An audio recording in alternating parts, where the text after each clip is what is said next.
O conto fulano foi escrito por Machado de Assis em 1884. Vamos ouvir agora um resumo da obra para ter maior compreensão. Venha o leitor comigo assistir a abertura do testamento do meu amigo Fulano Beltrão. Conheceu-o? Era um homem de cerca de 60 anos. Morreu ontem, 2 de janeiro de 1884. Às 11 horas e 30 minutos da noite. Não imagina a força de ânimo que mostrou em toda a sua moléstia.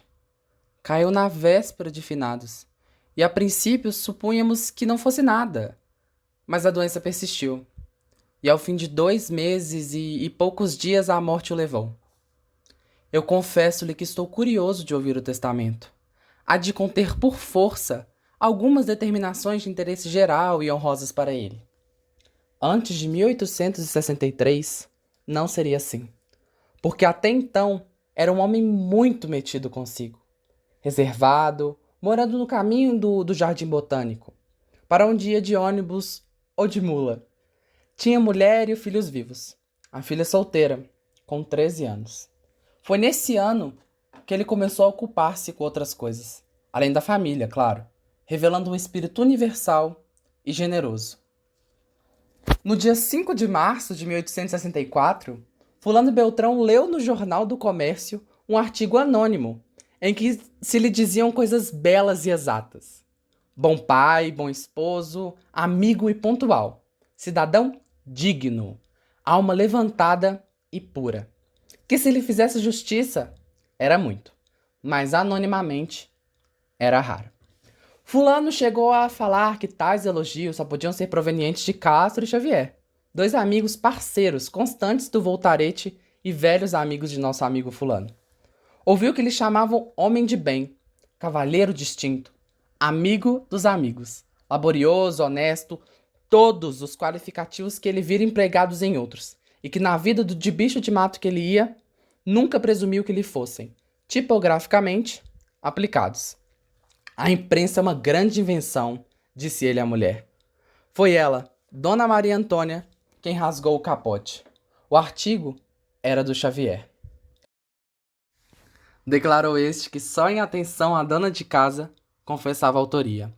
E acrescentou que a manifestação não saíra completa, porque a ideia dele era que o artigo fosse dado em todos os jornais, não tendo feito por havê-lo acabado às 7 horas da noite.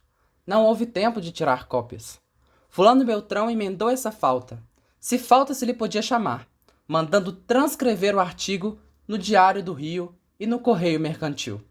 Quando mesmo, porém, este fato não desse causa à mudança de vida do nosso amigo.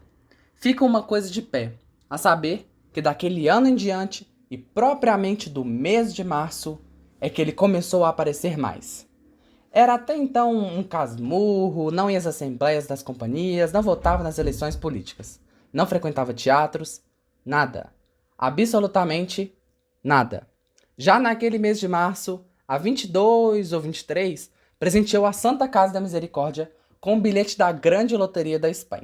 E recebeu uma honrosa carta do provedor, agradecendo em nome dos pobres.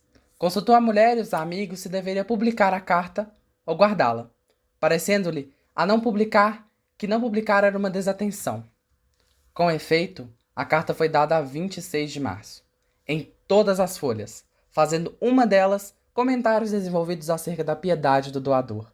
Das pessoas que leram essa notícia, muitas naturalmente ainda se lembravam do artigo do Xavier e ligaram as 2 ocorrências. Fulano Beltrão é aquele mesmo que... etc.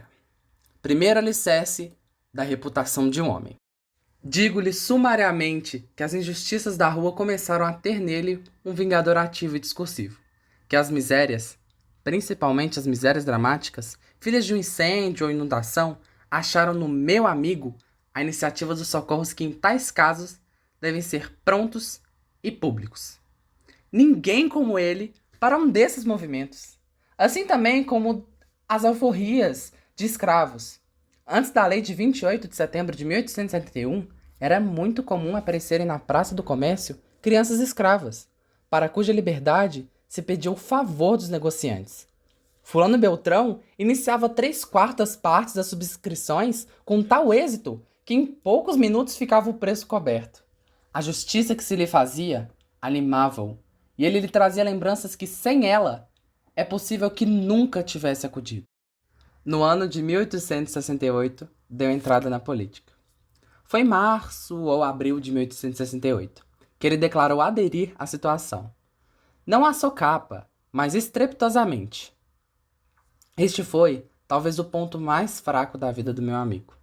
Não tinha ideias políticas, quando muito, dispunha de um desses temperamentos que substituem as ideias e fazem crer que um homem pensa quando simplesmente transpira. Cedeu, porém, uma alucinação do momento. Viu-se na Câmara, vibrando um à parte, um inclinado sobre a balaustrada, em conversa com o presidente do conselho, que sorria para ele numa intimidade grave de governo. É aí que a galeria, na exata acepção do termo, tinha de o contemplar. Fez tudo o que pôde para entrar na Câmara. A meio caminho, caiu a situação.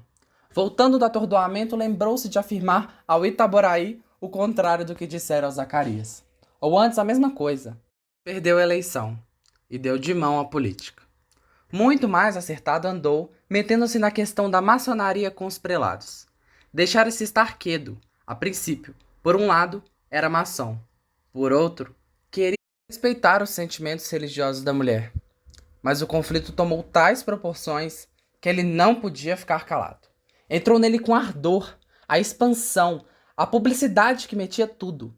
Celebrou reuniões em que falou muito da liberdade de consciência e do direito que assistia ao maçom de enfiar uma opa.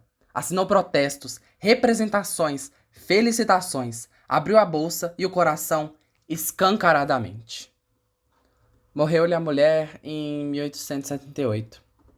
Ela pediu-lhe que enterrasse sem aparato. E ele assim o fez, porque a amava deveras. Tinha sua última vontade como um decreto do céu.